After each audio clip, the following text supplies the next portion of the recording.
Okay, so last week we were introduced to the idea of the economics of culture from an argument that suggests that culture is not simply to be understood or to be analyzed in the context of being an aesthetic or simply for the purposes of making the performer and or the patron and spectator feel good. We recognize that culture, being that very complex word, as Raymond Williams has argued, is something that has a lot to contribute to our development, to our societies, to our communities. And as such, we are able to see that culture can be viewed in different ways, and therefore, of those ways, it is possible to see culture having a socio-economic role or socio-economic value. To discuss that, we first started by looking at Raymond Williams's theory on culture, what is culture? And from there, we went on to look at Throsby in terms of understanding what he identified as some of the critical components that make up culture. Through those two theoretical views, we were able to see that not only does culture have an economic role to play, but also that through its economic role, or to understand its economic role rather, was to recognize that in that economizing framework, as Throsby puts it, there is something industry. That culture then becomes goods and services, or as the economists would say, commodities that are derived from various sectors or industries related to culture. And as you may know, within the cultural economy, we have the music industry, we have the film industry, we have the craft industry, we have festival economy, we have audiovisual industry, we have fashion industry, and there are many more, photography, and we could go on and on and on.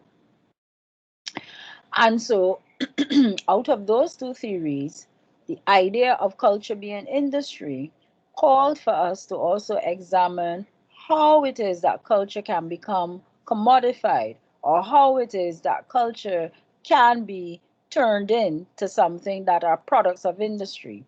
And for that, we looked at the production of culture, culture of productions argument by Duguay. I believe I may have found the reading for the Duguay. I'll check back and tell you, but if not, I most certainly should be able to find one, and I will be posting it there for you. But I do recall I had asked you to take a look and see if you could find anything on Duguay, just simply to understand that argument. So that today now we want to pick up from there to understand, therefore, how these basic theories on culture, beyond the idea of culture being an aesthetic or culture for the purpose of feeling good, how do we then move from there to understanding this idea of the culture industry? And so today's class, we want to look at the three or so key theories that surround this idea of the culture industry. These key theories are the ones that have perspective on the culture industry. Some see it as a good thing, some see it as a not so good thing. We will be looking at, and you may note, we will be looking at Theodore Adorno's thesis on the cultural industry. We would also be looking at the theory posited by Degas and others before him on cultural value, and as a matter of fact, that is where we will start. And we would also look at Throsby's idea of cultural value as well. Okay, those are the three main theories that we would want to look at here. There may be one other, but those three for sure I would want you to have a sense of. So let us begin first by understanding in the first place, why is it we would need to look at theoretical approaches to the cultural industries? Well, the first is that the cultural industry theoretical approaches try to help us to make the argument as to why cultural industries matter. So there are those perspectives within this body of work that in arguing that one can talk about culture industries and that one can give definition or conceptualization to cultural industries, they do try to explain why cultural industries matter. And on the other end, it is that these theoretical approaches in answering the question why cultural industries matter, they give us a framework by which we can use then to conceptualize cultural industries. And this will become important class, certainly for our next class, when we talk about how we go about measuring cultural industries, because that is also part of the conceptualizing. Okay? So there are two important reasons why the theoretical approaches to the cultural industries matter. One is because they try to ask the question or to address the question why cultural industries would matter for us. And when I say us, I mean people in the world all over. And then secondly, they offer for us different frameworks or perspectives by which we could conceptualize the cultural industries. Is everyone clear on that so far? Yes. Yeah. Okay, great. So then it is a question of first trying to understand the idea of cultural value. Because if we are to talk about industry and we go back to what Throsby tells us about how we arrive at talking about the economics of culture, you would recall Throsby said, as long as there's an interaction between an audience and a performer, do you remember that? Then that means there's an exchange going on. And if there's an exchange going on, as Throsby said, it means that we are engaging in some kind of demand and supply. Do you remember that?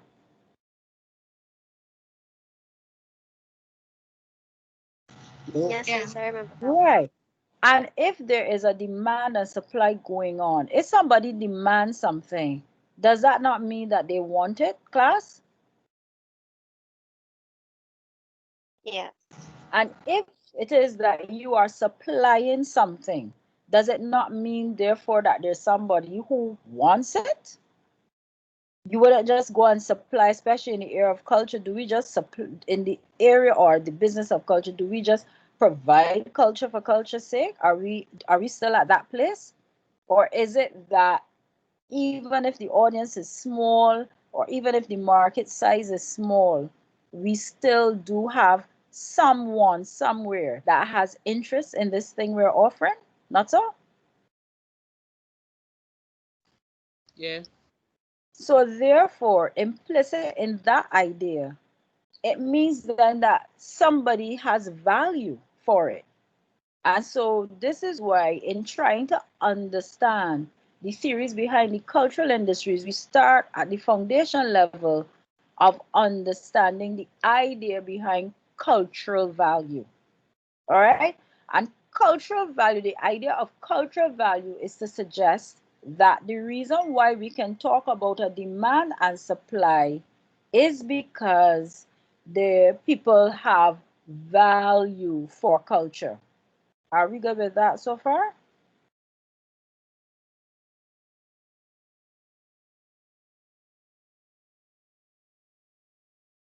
Yes. Yeah.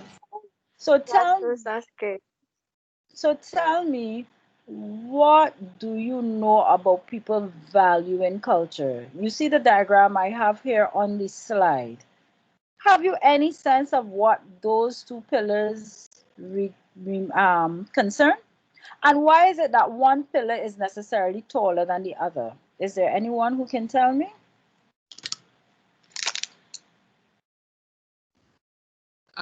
Miss, I think the high culture, which is the arts, will be like carnival, Hussein, um, things that people kind of live by, where the low Hmm. culture is like Lyman on the avenue, and, We and have a that, happy laugh in here.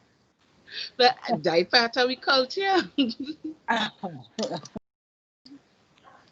All right. I'm going to hear somebody else, and I'm going to allow you to come back in, Liana. What are your thoughts, ladies? High culture and low culture. Have you any sense of what that means? And y'all are home. I can't see if you Google it. Free to do that. I want a rich discussion in the class, even though it's just five of us. Um, to me, what I understand is that high culture, well, with regards to the arts, is more what people would say as the arts for the elites and the aristocrats and stuff like that. So rather, Sorry, I'm someone not would hearing you so well. You said that the high culture is what? um with high culture being the arts, that will be more arts related to more what we will call the social elite or the aristocrats or however you choose to look at it. Okay.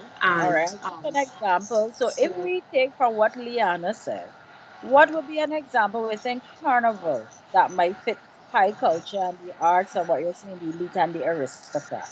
Is there anything in carnival that would fit there? well I'm um thinking it could be like Imashka, like Hmm. that. Yes. What else? Who said that? Nicole or Chelsea? no well Chelsea. uh, Right. What else? What else from carnival might fit the arts, the elite? well like even if you're looking at like mass bands and stuff, if he unquote high culture would be bands like K2K or maybe Tribe and Human those and then people So like like K2K and maybe Lost Tribe. and then like what would be considered the low culture, the pop culture would be what is for the masses, which would be the trainee revelers the Or, and or Juve the quote unquote lower bands. or Juve perhaps.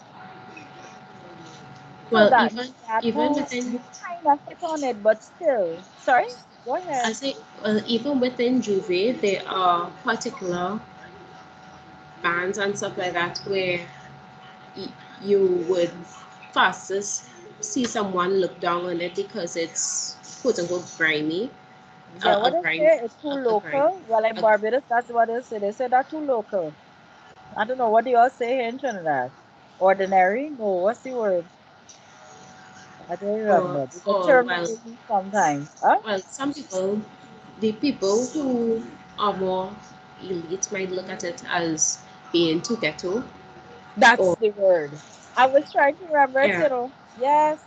And what is what when they say to ghetto, which one of those blocks are they referring to? High culture or that low culture? that will be the low culture, Right. which is the So culture for let's the pause. masses. So let's pause for a moment, ladies, and let's gather up for our discussion. This is quite good. So Liana advanced the idea that high culture could be things like carnival. And what was the other one you used, Liana? What was your other example? You said Um, something else besides the Lyman, carnival. like on But you said the Lyman afternoon. is the low culture. Oh, high culture What? is like carnival, um, plays that plays and those Right, things. right. But what we just discerned from, was it Nicole talking or Chelsea?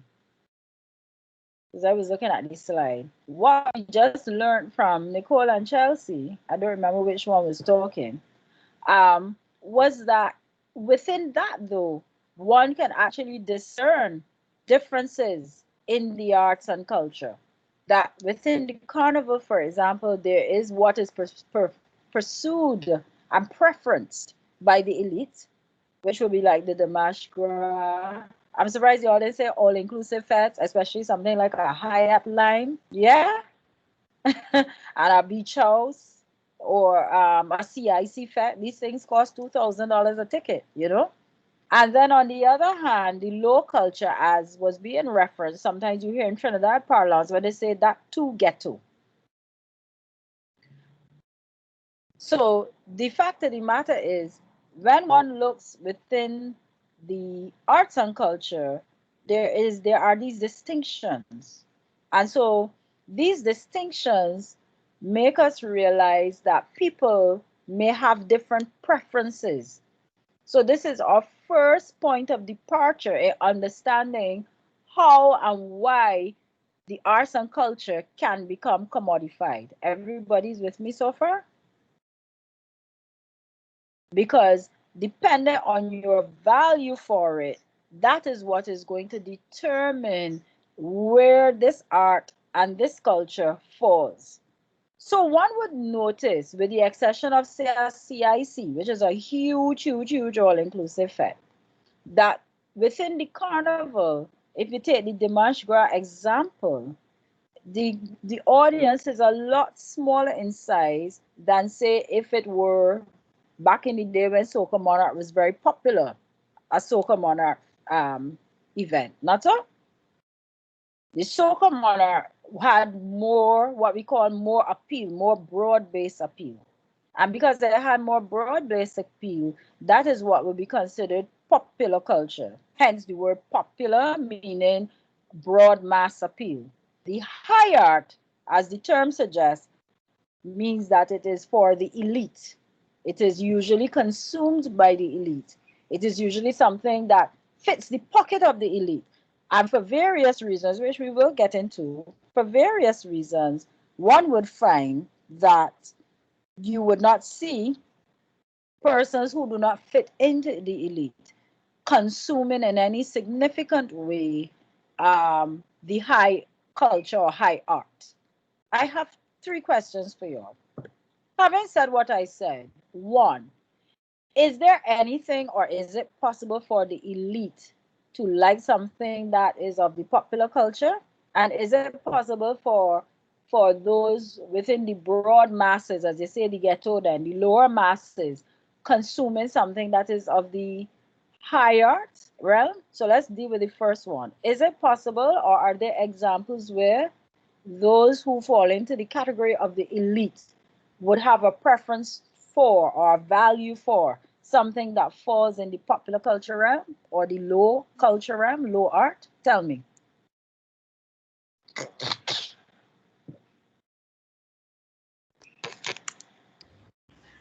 Miss, I think it could work like taking it from carnival. Let's say like the Chicanal show. It does have elite people there and it does have the low class. So something like that could work for the two. I Just still it kind of is that. I still kind of see that elite Doliana. it's elite. Yeah, for the average Joe ain't going trick now. Okay. Cricket. If you look at it on a sports level, like the T20 or Panorama, the You're elite will getting have somewhere. the elite will have like the stands that they pay for, and you will see like White Oak, Angostura, or whatever will be there. Are you drinking that, eh? Right. Yes. And the low class will be what we call the drags, so the greens. Okay, but we ain't get to there yet because the question asked is there anything that is of low culture or considered of the masses that the elite would want to tap into? And so based on your first examples, you're saying yes. Why is that? What happens there? Can anybody tell me? Why is it then that the elite want to go 2020 cricket?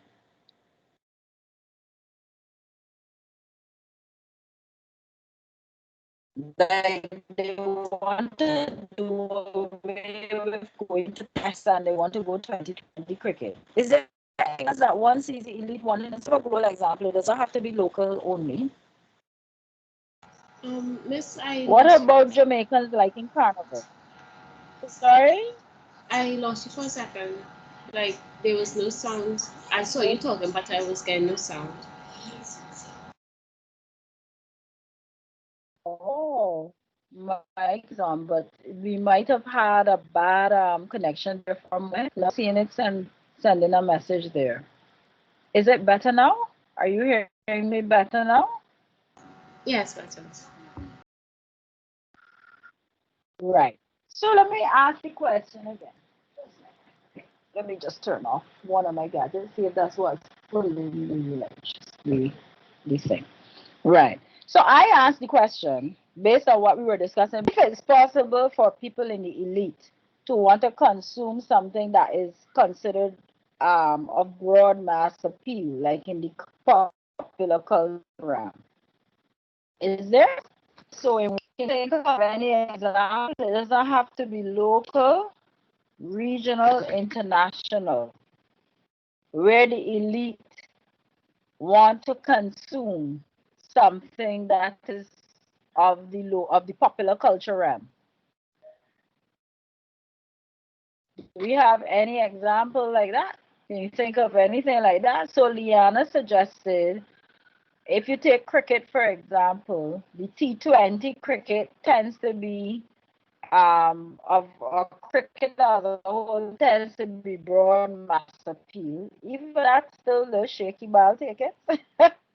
Because cricket generally is not like football. I think more assumed, but I still will take it because T20 cricket is considered not the cricket that the average cricket fan or the elite normally would go to. So Leanne advanced the example of saying, well, cricket, we see people who are elite tending to want to go these games where it's just a 50 overs and his linemen is white orchids. You know, everything there is really for broad mass appeal, but they are consuming it. So I asked the question, so what causes that? What makes the elite want to gravitate towards that? What happens there? Can anybody give a suggestion? Come, we all have to talk. The class is already small, so we really have to engage the discussion. That's the only way I'll know if you all are understanding the material as well. Anyone has a suggestion?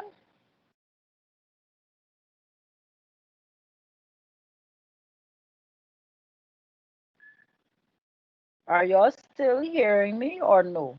Because I'm not sure if I am getting good reception here. I'm hearing. Right. Can I hear from the others if you Uh, all are hearing me? since I didn't Yeah. hear the question, the internet dropped a little bit. You could just repeat. Yeah, to me, I feel as if we are getting very bad reception today. I am Yeah, we sensing. are getting very bad reception today. Just a minute. I wonder if I can shift this. Let's see.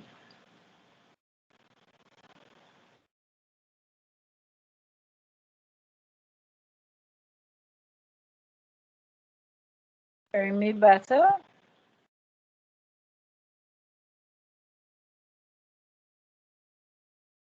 Hmm.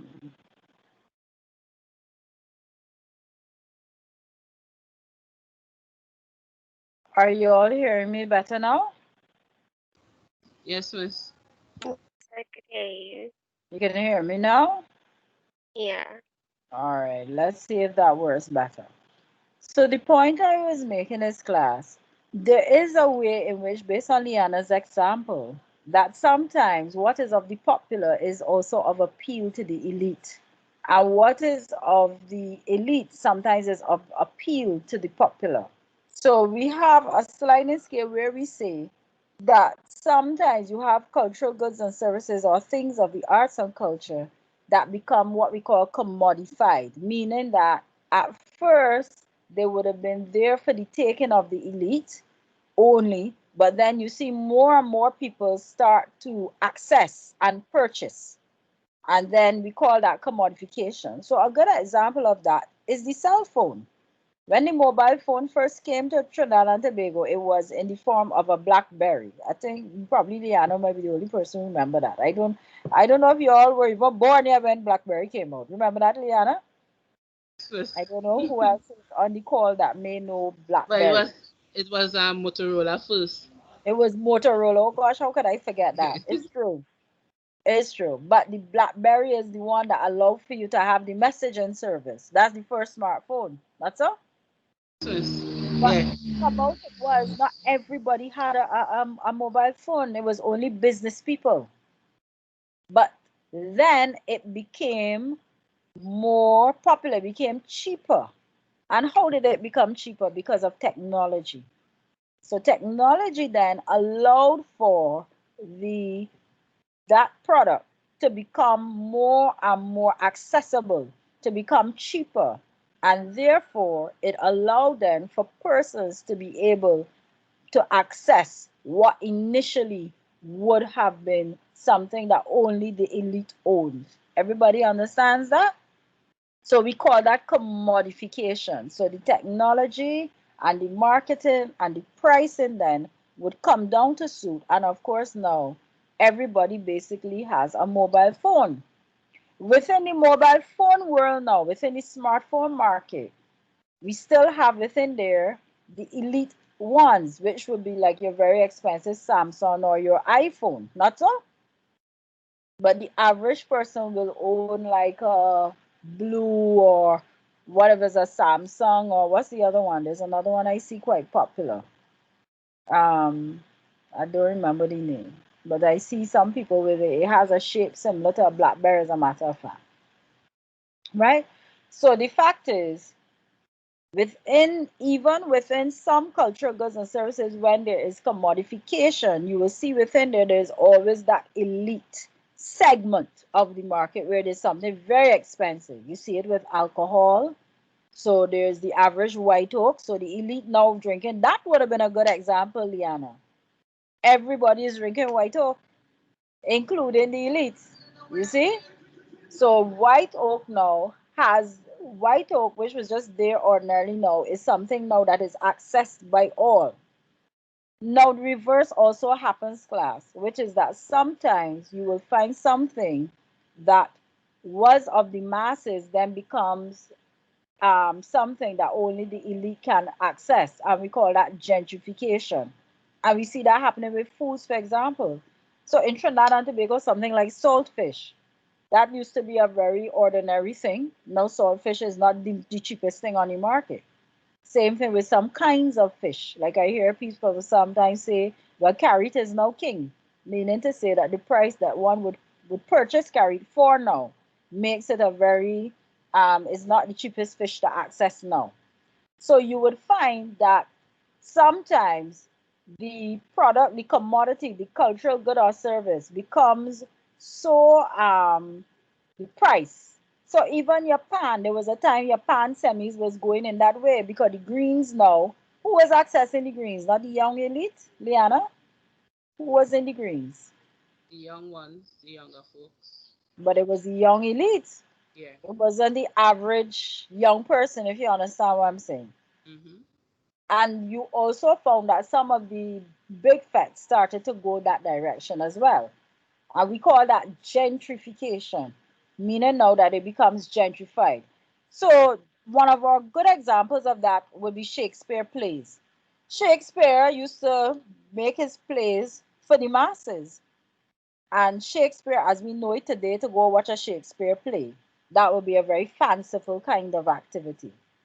Does that make sense? And we have that even, and we see it a lot in music. So opera music has now become quite popular. There are a lot of people who listen to opera, but opera would have started off very gentrified. Blues music would have been very a kind of popular poor man kind of cry. And now blues music is like is a part of jazz, considered a part of jazz, and now is considered gentrified. Do we understand the examples I'm giving? Yes, yes. Yeah. So I'm going to send you two readings or so where you will see the writers explore the ideas of cultural value in terms of high art and low art. You will see the GANs on your course reading list. I believe I have my Degans here, not in the office, so I will scan it and send it for you because his introduction is a very useful introduction to start with. I'm pretty sure I have it. So you will get that still, but I will also send you two journal articles where it's discussed using some very relevant, up-to-date examples. In terms of, for example, one is talking about why is it that the elite like aspects of popular culture. And so I will try and find one that also talks about the movement of certain cultural goods and services towards gentrification. Okay? So that is the first part of understanding, theorizing cultural value in a way to understand why we've arrived at things called the cultural industries.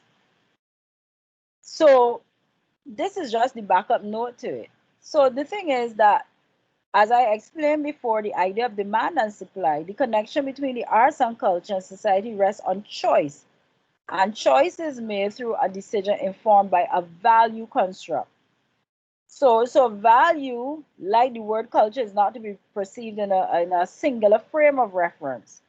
For example, choice is based on familiarity. For example, choice is sometimes value, um, is sometimes based on influence, people influencing you to choose this or that. Like when one thinks about mass, for example, persons tend not to go play mass by themselves, or similarly to choose to go and hang out at a particular place. One does not do that on one's own accord. You would tend to want to congregate or socialize with like-minded persons. And so one sees this happening across the spectrum where the arts and culture are concerned. And so understanding cultural value will help us to understand why some aspects of the arts and culture mean so much or so little to various people across varying contexts. So this is how cultural value basically connects to understanding the idea of the cultural industries, because it's all based on choice, but we are trying to understand what influences the choice. And our argument here today is that that is influenced by cultural value. From a theoretical standpoint, in understanding cultural value, it helps us, as I was saying not too long ago, to understand how the arts and culture are commodified, as well as to understand why some arts and culture are not commodified. Because if it is that you have a particular kind of nationalistic value for something, you may not want to see it commodified. And we have that debate in Carnival a lot. We also have that debate with some aspects of heritage. Whilst it is our heritage, we do not necessarily want to see tourists trampling all over it. We believe it's something that should remain pristine and clear of tourists. I'm sure there's some people who feel that way about the temple in this of the sea. You know, that whilst it's there, and some people may see it as a historic and religious cultural site, I don't think that all Hindus necessarily feel happy to know that people are going by the Temple of the Sea. How many of you know what I'm talking about? Samantha, you're in where? St. Vincent, may I ask? Hello.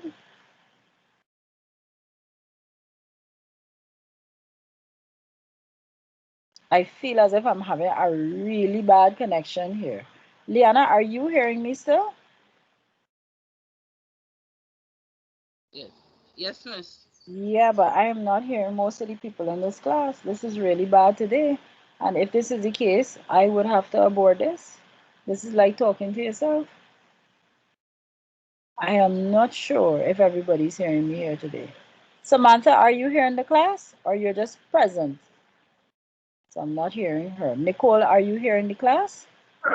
Yeah, miss, I'm hearing you. It just I have noise behind here because my son when he jumping up and down, so that's why you're not hearing me.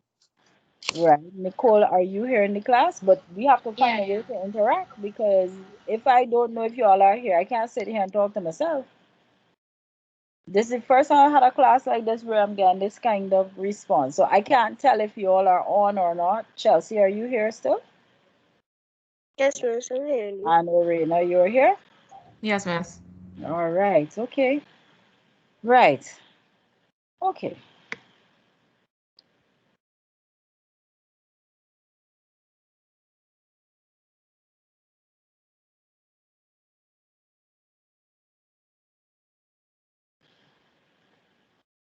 So in recent times, we've had a lot of theories and ways of mapping national cultures. And from the ethnographic anthropological context, cultural value is seen as the core principles and ideals upon which an entire community would exist. And therefore, values, as you know, are bound up in culture and traditions and rituals. So when one thinks about that idea of value, it brings us squarely now to look at another important theory that Throsby advances to us. Throsby basically makes the same argument that I've started off with, to say that people will purchase. The reason why we can talk about the economics of culture and a cultural industry is because people purchase based on their preference. And preference has to do with choice, and preference has to do with the value. But what he believes is that the idea of economic value isn't only about a strict economic thing. So, in other words, when you buy something, is it only because it may have a price that is suitable to you? Can I ask? When you choose to purchase something, what are some of the factors that may come with you choosing to purchase a piece of art or a local designer's work or a book or to attend a play? What are some of the factors that go inside of that, or to attend a dance performance? Is it only a matter of price, which is straight up economics?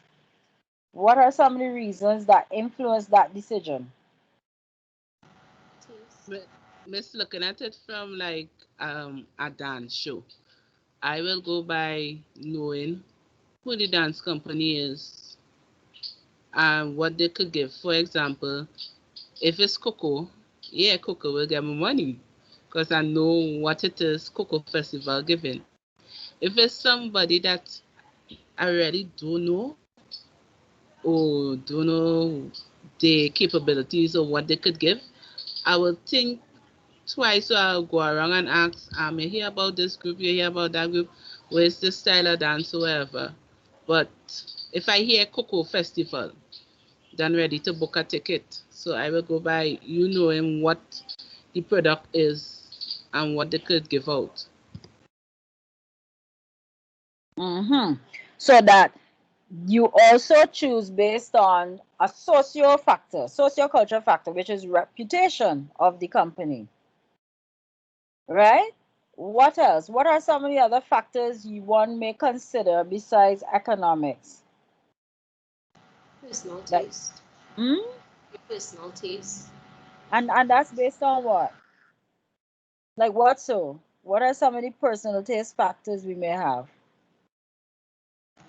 Whether you prefer this style of performance or whether you whether it is you like live plays versus movies or films, whether And what you like about fun? And what about the nature of the product itself? Would that have anything to do with it? Depending on what the play is talking about? Does would that have yes. anything to do with it? If it's a play that is featuring a work by Earl Lovelace as opposed to watching Shakespeare? Mhm. Because you might prefer works from a certain person. Right, and a certain person in this context, you may prefer a local work. So the local work now is you having perhaps a nationalistic feeling, or you are more inclined to local vis-a-vis something that is foreign. So Throsby's point, class, is that these are some of the factors that what he calls a range of cultural value characteristics that a person may very well um, be encouraged or influenced by when they are choosing to purchase or choosing to consume the arts and culture, right? So he says that when we talk about cultural value, whilst we understand that cultural value is the thing that drives persons to consume the arts and culture, his argument is that we have to go beyond that and to understand what that cultural value is made up of. And so he has identified these 6 cultural value characteristics, which he says would explain the various reasons, the main key various reasons for persons wanting to consume certain arts and culture. So he sees it as the what drives commodification. So you all talked about the aesthetic, as you said, it might be your personal preference. That's what you like. But like what Liana does, someone may get into going to your festivals and your events around your folklore because it's considered authentic or because they have a love for the historical. Do you see what I'm saying? For the persons who may visit Trinidad and Tobago to come to Aganga Dashara festival, that's a Hindu festival, or go to our Orisha festival, that may be for spiritual reasons.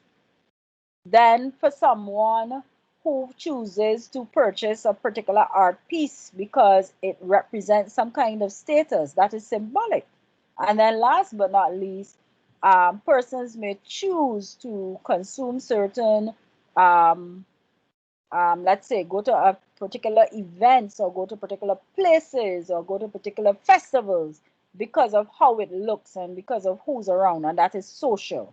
So there's a general idea that most people who play in tribe, for example, because of the persons who are around them, because that is who they believe they fit in with. That is their status quo, as they may say. Does everybody understand Throsby's argument?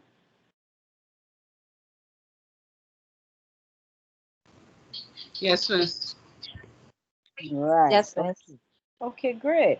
All right, so let's go again. So let's take a look. Let's see if we can open this and have a quick look at how Throsby articulates this.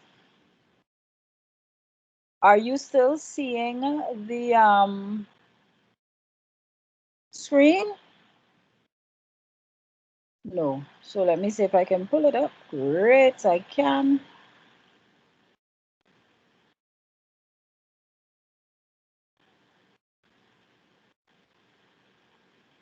Is everybody seeing and hearing? So, what's the title of? Beyond Price. Yes, miss. So it's an interesting point to Yes, start sir. a chat. So beyond price, what does that mean? What does that start to look like? The sort of basic premise was that art has a double sort of price. There's its price in the marketplace, which is the economic price, but there's also a cultural value, a cultural price, and so it was really based on this sort of duality of value, which is. Are you still seeing it? Artworks that they have a cultural value and an economic value, and how do these two things relate to each other? And so we. I'm seeing it. Some economists, some art historians, some philosophers, and so on, and we all sat in this beautiful villa in Bellagio in Italy for a week and talked about these things and produced some papers, and that was published as a book, and the book's called Beyond Price, and it's just come out in paperback. It came out in hardback about 2 or 3 years ago. Because it seems to me that economics is easily justified and understood because you can actually see the dollars, you can see where they flow. But in terms of valuing the arts, it is much more ephemeral. Oh yes, that's really the crux of the matter as far as the sort of work that I do is concerned, because I've long been unhappy with the sort of rather restrictive economic model, which says essentially that if people aren't prepared to pay for things, and so if you can't express things in monetary terms, then they don't have any value. That's putting it a bit crudely, but nevertheless, that's more or less what it says. And it's based on a model of sort of rational utility maximising individuals, and a sort of whole economic system which whole hangs together, and there's no irrationality and there's no sort of randomness and so on happening in this sort of world. And my observation of the way in which people value the arts and artistic experiences and consumption and production and the whole range of things that happen with the arts is that there are a lot of things that have to do with this which you can't really express in monetary terms. And if that's the case, and if those sorts of values are important to people in making decisions about things, and maybe important to society in the way in which we allocate our resources, then we ought to be able to take them into account. And if we only take them into account in terms of financial terms, then we're missing something. We're missing maybe quite a lot. And so we've done, some of the work that I've done has been looking at the concept of cultural value. What does it mean? And how does it relate to the value that we place on things in economic terms? I mean, we did some work a couple of years ago where we did a survey in the art gallery here in Sydney, people looking at paintings, and we took a sample of people, quite a large sample, and we asked these people to look at paintings, various particular paintings which we specified, and asked them to rate them according to various criteria of cultural value, and then we asked them how much they'd be prepared to buy the painting or to have it hanging on their wall or something like that. And we compared the cultural valuations with the economic valuations. And of course, to some extent they're related, because people will tend to pay more for things or value things more highly if they're culturally more significant. But there are also quite a substantial component that wasn't reflected in the economic value. For example, with Indigenous works, they're spiritually important, but you can't really put a financial measure on how important these things are spiritually to Indigenous people. And that's something which, is part of this whole picture. So cultural value is something which there's quite a lot of interest now in trying to get some sort of handle on this, because it does have, if it is important for people's decision making, if it's important for society, then we need to be able to understand it a bit better. Great. Okay, class. I've always liked that particular interview because I find he is so succinct with his explanation as to why is it he believes that cultural value and the cultural economy is not based only on price and a matter of money being spent. Let me just close off the right. Did everybody understand that? Was that clear?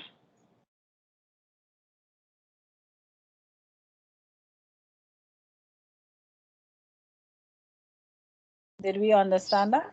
Yes, miss. Okay. Miss, I will have when you load up the slide again, I will have to listen to it and just jot down some more notes Yeah. to get a clear understanding. I fully get it, but if I watch it over again, I believe the second time I'll get better understanding. All right. What I will just say that you can make a note for yourself is that you're listening out for how he explains the fact that price is not the only factor behind people purchasing cultural goods and services, and behind the fact that we have a cultural economy, right? So you will listen out for how he explains that. It is embedded into the lecture. So you would be able to click on the link when I upload the slides for you. Thank you. Right. So that what we have been discussing so far are persons that have a positive view or perspective on the cultural industries, right? Now, there is not everyone who believes that culture should be viewed as having many values. And these two gentlemen, Theodore Adorno and Max Horkheimer, are ones who believe that the cultural industry, that culture, sorry, should only be seen and viewed for its aesthetic purposes. As far as they're concerned, culture is only to be appreciated for persons going, sit down, watch it, enjoy it. Those who perform the arts and culture should not expect to be paid beyond whatever they are given in terms of whether they receive funding or patron support, and what they are given should be very much determined by quality in terms of what is considered quality art and good stuff. Okay? So obviously, from what you're hearing, Adorno and Horkheimer had what we would call, in some respects, an elitist or purist view of the arts and culture. And because they had a purist view of the arts and culture, they did not believe that one should even talk about there being industry. Culture and industry, as far as they were concerned, did not belong together at all. And as a matter of fact, these two gentlemen were the ones who coined the term the culture industry. But when they created the term the culture industry, they did not see that as a compliment. They coined the term the culture industry as a way of being critical of what was going on in culture at the time of their writing. You see, when Adorno and Horkheimer wrote about the culture industry, this was at a time when the music industry was now experiencing industrialization. When music first started to be recorded, do you know how we used to hear music? Before it became industrialized, I should say, people used to go to the concert hall and listen to music. But when the record player, the gramophone, as a matter of fact, which is why the Grammy is named the Grammy. If you ever notice, the Grammy is the shape of this strange looking thing, that's a gramophone. That is what they used to play music on first. So when the gramophone came into being, people didn't need to go to the concert hall to listen to music. That's what Theodore Adorno and Horkheimer were accustomed to. People stayed at home if they could afford the gramophone. And with the recording of music, then came radio. And so if you notice once more, class, the technology is what allowed for the art and the culture then to become commodified, to become then a cultural good and or service. Do we understand? So for Adorno and Horkheimer, that was not good news. As far as they were concerned, that's bad. That should never happen in the first place. And so they started to say, but this is no longer culture. This is a culture industry. And of course, this is how the term culture industry was coined, was created. So we need to understand what were their main arguments in their theory. As far as they were concerned, they felt that the culture industry created a false consciousness about the world around us. In other words, the culture industry was just something they created for the elite to benefit. And for them, and I suppose at their time of writing, that made a lot of sense because who would have had money besides the elite to be able to invest in the production or the manufacturing of gramophones and to invest in people going into a studio to record music and so on and so forth, but the elite. And so they saw the culture industry as just another way for the elite to make money off of persons who, as they considered, didn't know better or couldn't know better or couldn't afford anything better than what was given to them. So because of that now, they wrote in this book, and I already sourced the reading for you, so I will upload it when we're finished. You'll have it to read as well as someone's critique of it. They believe that the arts and culture, as I said before, should only be developed for the aesthetic performance purposes, and they also believe that that any other purpose was just for the benefit of the elite. And what you will see then on the slide following would be their arguments about commodification. As far as they were concerned, commodification is really not a good thing. And so these are the four key arguments that they make towards that. So when you're doing this particular lecture, you can make a note for yourself. You want to have an understanding first of what is cultural value, how it is perceived, and why does it connect to the idea of understanding the cultural industries, and that's what you find in the first slides. From there, and when we talk about that, we look first at the theory on high art and low art, and then you look at Throsby's idea of cultural value characteristics. From there, then, you would then look now at the flip side of those who perceive the cultural industries as a good thing to look at the Adorno and Horkheimer perspective on the critical view of the cultural industries. And these 4 points are what they have here towards their argument against the need or the importance of cultural industries. Now, I want you to take a look at these four, and I want you to tell me whether or not what they have said here is still relevant today. There are 4 points, and there are how many of you in the room today? Four, five, okay. All right, no problem. So I want you all to, everyone will choose one. So if one goes, then when I call, you have to pick another one. And tell me if what Adorno and Horkheimer have said here is still relevant today. So capitalist ownership of artists' creative works, creativity being sacrificed for standardization. And if you say yes, you're given an example. And if you say no, you will say what actually exists. Does everybody understand what you're doing?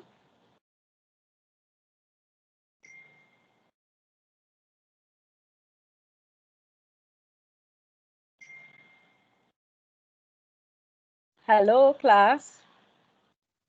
Miss, could you say that one more time, please? Right. Listen to me, class. This is the first and possibly only class I'm having this problem. If you're in class, you have to be in class. I can't stay here and record and y'all are not attending class. It makes no sense. This will be quite counterproductive.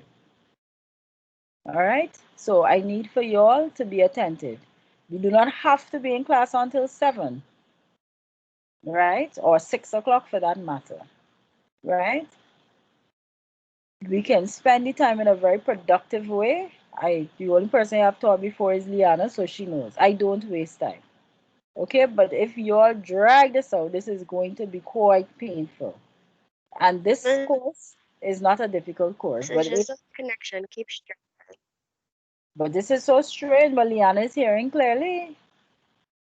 So it this is keeps the dropping. So like like sometimes, and some things are missing. So I have to go back and look at the recording of the show. So what I may need to do, but this is the first, well, this is the first class I'm having for today, so I will know if it's the case in the other class thereafter. But I'm quite surprised by this. I taught yesterday with no problem. I had meetings this morning, as a matter of fact, on the same Teams platform. I didn't have a challenge, right? So that if this is going to happen, it means that you all will have to read. I will give you all something to do every week to be sure that you are paying attention, because I have a responsibility to ensure that you all have signed up for this class, that you're learning something. And virtuality can challenge, can't let it overtake us. So if you all are not hearing well, then you need to tell me that, not just sit there and say nothing. Okay? So that we can find another way for you to be able to access the material and that you can get your work done. Is that clear to everybody? By a show of hands, let me see that you all have heard me.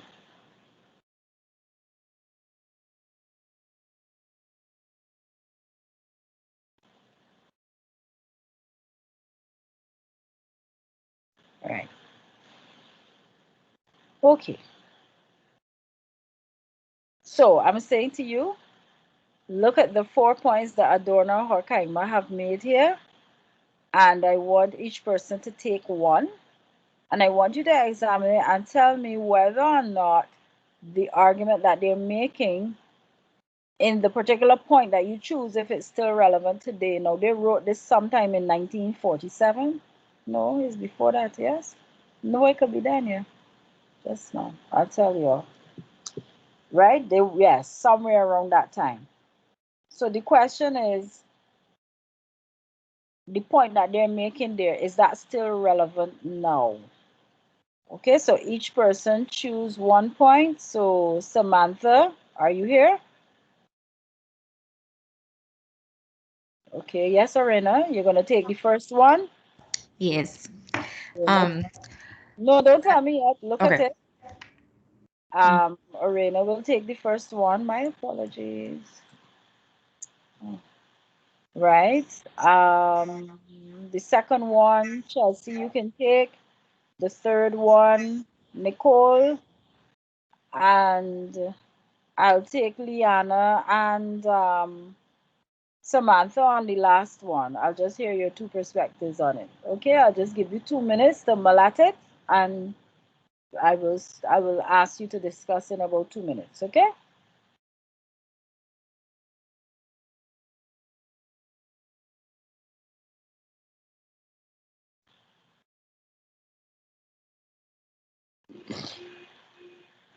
Okay. So it's 4:29 now. So 4:31, you will give me your response.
Yes. Ready? Yes, tell me, Arina. Um, I would say that it is still relevant today Mm-hmm. because there's some musical artists right now that's still like, I guess they're like not literally fighting their record labels, but they're fighting for their masters. Like they Yes. don't own the Yes. songs that they create. So it is still relevant today. So true. Like, for example, who? I can think of one right. Um, Taylor Swift, and then I know Michael Jackson. As soon as he passed away. Yeah, We're not gonna boy. talk about Yeah, boy. They say there's a that. conspiracy theory there. Yeah. And what about Kanye? That's he, right? He said he not making any music no. Mhm. Yep. And Prince did the same thing. Yeah. Prince, that's how he ended up being called the artist formerly known as Prince because down to the name they had owned. What a troubling thing. Mhm. Well, they owned the name because the name is what he was trading under, and that was all part and parcel of the label.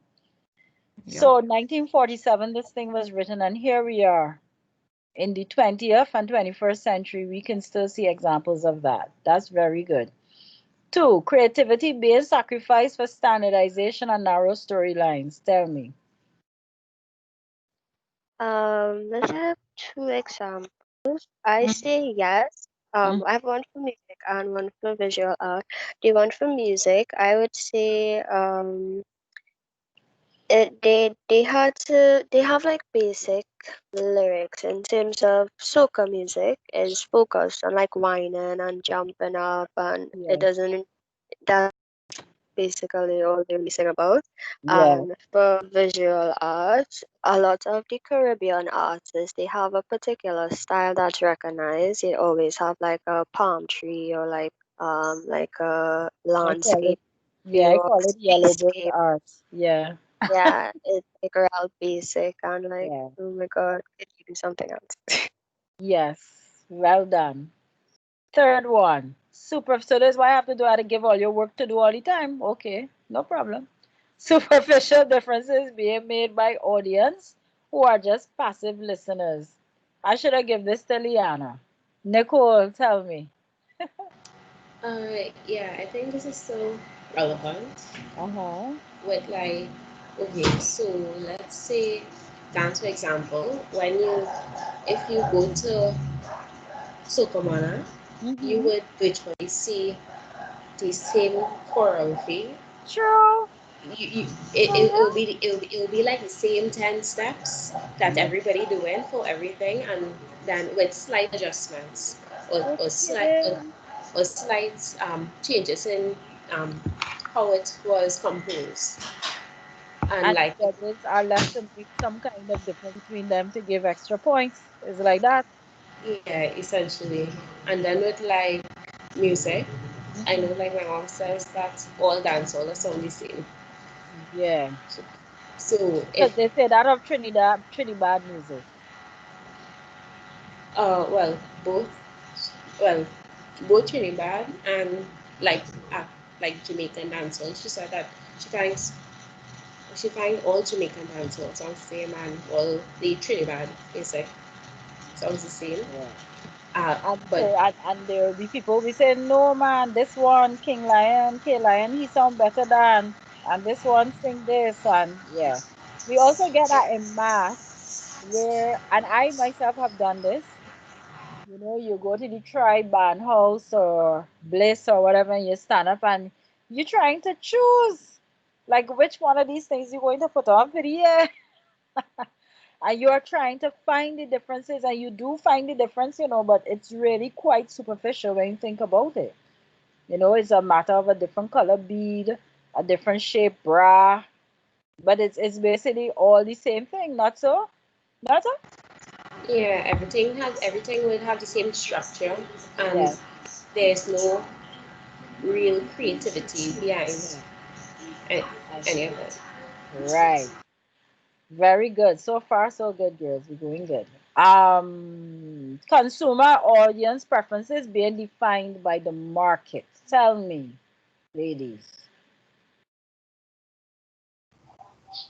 Okay, so I will say it's still here today because let's look at the word zest. Ever since zest music come out, everything is a zest. They Mm-hmm. have a boat ride, they'll say private zesting party. Or Mm-hmm. even when the COVID was locked down and they was having the little ram session, they used that word, private zest. And you will Mm-hmm. see where the private zest who going and the zester who going Mm-hmm. to the zest. It could Mm-hmm. even branch off to like commercials for ad. KFC Mm-hmm. will take something, or for example, Pasal Supermarket where I live, they are doing plenty for 20 because of the budget. So sometimes the little ideas will push people to market to get customers to come in Mm-hmm. like Mm-hmm. that. Yes, yes, Samantha. Yes, miss. Right. I was thinking about like production wise, Mm-hmm. because I'm looking at the word market, right? Mm-hmm. In order to have a successful production, or sorry for the feedback. Right. That's okay. Go ahead. I'm hearing you clearly. Okay. In order to have a successful production Mm-hmm. or a successful business, you have to market it. You have to know the target audience. Mm-hmm. You have to know who to target. Let me say for sponsors, you have to know who you had to target, like the lower class Mm-hmm. people as well. And Mm-hmm. the girl who now speak there, I didn't get her name. Remember, she Yeah. now said that by her the market having a sale because due to the COVID situation, Mm-hmm. you know, everybody pocket kind of tight right now. Mm-hmm. So these kind of deals, these supermarkets, these businesses is giving out, Mm-hmm. I will say, will target the customer and the audience basically. You know, like when you're selling tickets, you might say two persons on Mm-hmm. one for Correct. 150. Good. Right. Good. Good. So correct. So the audience's preference is being defined by the market. They might not have thought to go, it might not have even interested them. But then whatever is the gimmick, whatever is being said, you know, that is what then causes them to want to, just a minute, class. Right. That is what would cause them then to want to consume or to access whatever is being offered. And it's also think about what happens globally. Think about what influences us here. So if a particular artist start to wear a particular hairstyle, you see that start to take over, right? When sometimes these artists die, like I see this a lot on the iTunes, you would see that person will dominate the top 10 of the iTunes, the Trinidad and Tobago 100 top 100 tunes. So the market defines the audience's preference. Whatever goes on there, the audience just takes with that and runs. If there's a particular pants, they wear a particular shoes. You get it a lot with shoes. And for this reason, which I thought y'all were going to talk about as well, this is why you see a lot of that being linked, a lot of what we call lifestyle goods and services being linked with artists. They endorse certain products, shoes, and I don't know if you all ever watched the Michael Jordan story when he talked about how he got into the sneaker thing and how this thing just took over. I must really look for one of those documentaries, a snippet of it, because it is very important to understand how it is that the market does define your preference. So they use these people who already influence you to then push these other goods and services because they know once you see them wearing it, you will want to purchase it too. Everybody understands that? So in your leisure, you will watch the YouTube video that gives an example and discusses more in terms of Adorno. But congratulations, you all have done that very well. That is one of the ways in which you are usually asked to discuss the Adorno Horkheimer thesis because we want to know whether or not if what they're saying is still relevant today. And if it is, and in what ways it's not fair, right? Because to me, one could easily see where it is applicable, just as your examples have given. But in some instances, as the other theory that we are going to learn will show, is that even though Adorno and Horkheimer make their argument about the elite, there is still the view, and this is the cultural studies view now, there is still the view that the cultural industries are largely based on popular culture. Is that true? When one looks at the cultural industries, who really buys a lot of cultural goods and services? Who buys music and would have been where we talking about in the pre-COVID? But even now, who is accessing a lot of what is online? Is it the elite or is it the broad mass, broad base of persons? Tell me. The broad mass. Yes, it's the broad mass. That's right. That's right. That's right. The cultural studies perspective also argues that popular culture tends to operate in a contradictory space of resistance and commercialization. So, I always say our carnival is a perfect example of this. You want to try explaining that, Liana, using carnival? So, carnival is the popular culture and it operates in a contradictory space of resistance and commercialization. You think you could explain that, Liana? I will try to. Mm-hmm. All right, with commercialization, um, I will take it from the point from stick fight. So stick Mm-hmm. fight is basically one of our main things that happen around carnival. Mm-hmm. Right? It's commercialized a lot that when you come down to Moruga, you have people from all over Trinidad and Tobago Mm-hmm. just in that contradicted space, which is a little too small. Mm-hmm. Right? And the resistance, it has some people who will look at it as it brutal because you're watching somebody get busted for $2,000 or something. Mm-hmm. And it have who will actually push it to go Mm-hmm. on. Right. Right? So pause there. So that is one level, which I didn't even think of. So the contradictory space there in terms of resistance, meaning the actual act itself of stick fighting, on the one hand, those who would not see that as necessarily ought to be, and then on the other hand, it being pushed to the hilt where it's commercialized. But there's also within there popular culture operates in a contradictory space of resistance and commercialization, meaning to say that carnival is seen as the thing that we do to free up, not so? And It when one takes it from that standpoint, People are of the view that carnival is supposed to be for everyone and carnival should not cost the way it does. And if you think of your Trinidad carnival, your Monday and Tuesday are not even holidays. You know, this is you take to the road, and the governor, replaced now by the president, has to proclaim, make the proclamation that you can take the streets from Juve morning right down to Carnival Tuesday. Agree? So that is the resistance. But then now, what is going on there on Juve morning, Carnival Monday, and Carnival Tuesday? Aren't there elements of commercialization? Don't people pay to go on the road? So you see the contradiction. So you're resisting and freeing up yourself to go. It's not two holidays, but you still turn around and paying somebody, sometimes thousands of dollars, to be on that road. Does that make sense now? Yes, miss. Right, right. Everybody else understands? Yeah, miss. Yes, miss, Right. I I understand. remember I remember telling Pat Bishop this once. And even Peter Minshall is like this, as well as McFarlane. Contradictory space of resistance and commercialization. So resistance in the sense that they tend to present themselves as purists, for the art itself, and the art is important and the art is to be respected and blah, blah, blah. But then their work is so well respected, people will pay anything to be able to access and to consume their work. That's the commercialized part. Do you see? And if you notice, class, this coming right back to our arguments about cultural value, because people will access it based on how they value it. And if they value it to the highest order, they're going to spend to the highest order for it. Do you understand?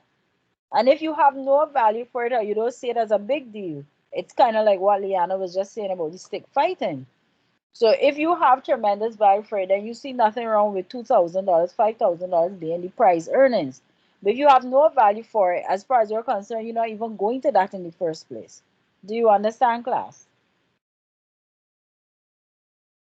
Yes, miss. Yeah, so popular culture operates. So the cultural studies theorists now, they are different to Adorno or Horkheimer. They have a positive, in other words, they have an opposite outlook to what Adorno or Horkheimer is saying. So they don't believe that the elites just take this over, and they also don't believe that artists and audience are passive actors. And we can point at examples where that is not the case. If we look at the same Peter Minshall, we look at the same Three Canal, and we can identify artists from across the globe um, who are not necessarily passive actors, who are outspoken and who are vanguards of their art form.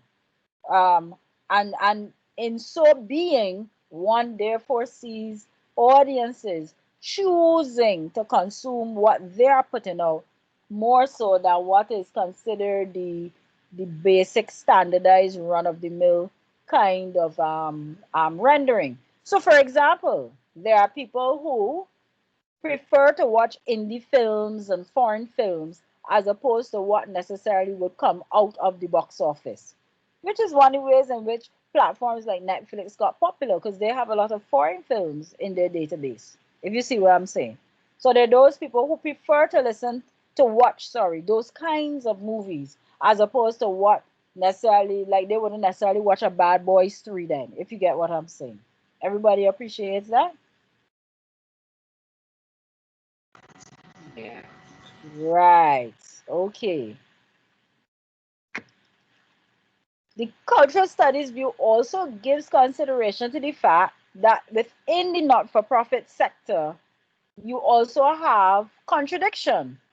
So it's not a case where the not for profit, because not for profit for Adorno and Horkheimer would fall into the elite realm. Not for profit would be where you give funding to who you consider deserving, if you understand. And if you think about in Trinidad and Tobago, for example, there are times where we have seen certain artists are always the ones to receive the funding to do the painting or to do the mural, or when you go into government offices, those are the pieces of art that you see, as opposed to other artists that may be grassroots then. Am I making sense? And you see it in theater as well. You see it in Best Village. So the cultural studies view makes the argument that, you know, it's not really always as Adorno and Horkheimer say. There are folk arts that sometimes don't get funding because they are not considered to be pleasant or palatable or acceptable. Suppose you are a folk art group that speak out against the government. Will you get funding even if your art is great? What do you all think?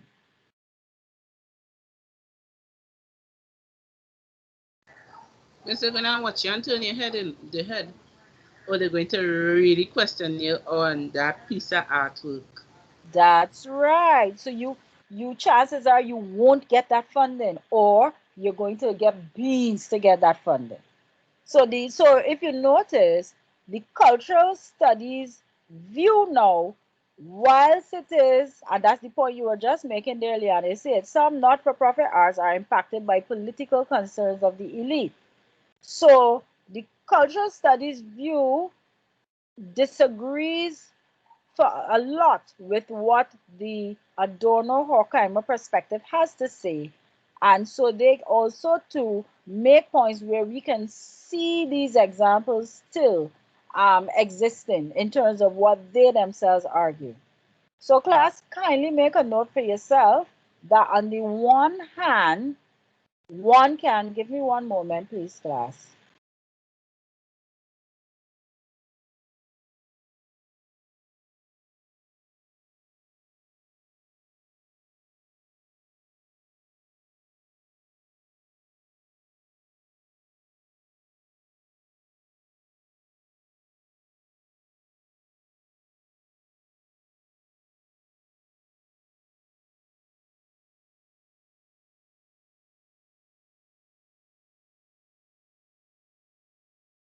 Yes, class. Sorry about that.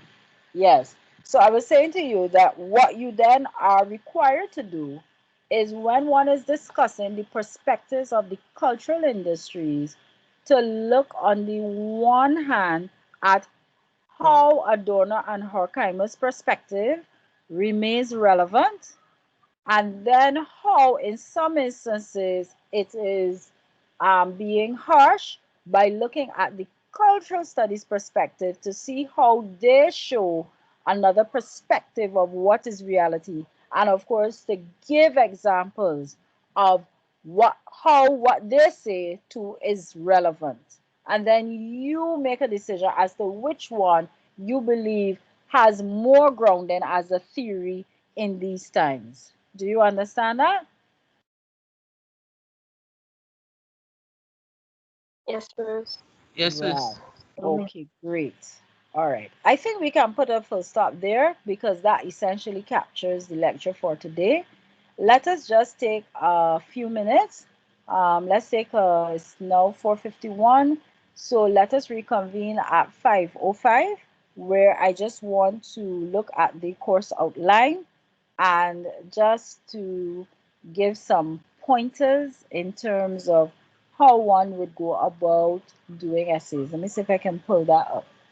And if I can't pull it up, I will send you that and we will be on our way for the week. I will give you some readings to do as well. All right, so at 5:05, we shall reconvene. Okay?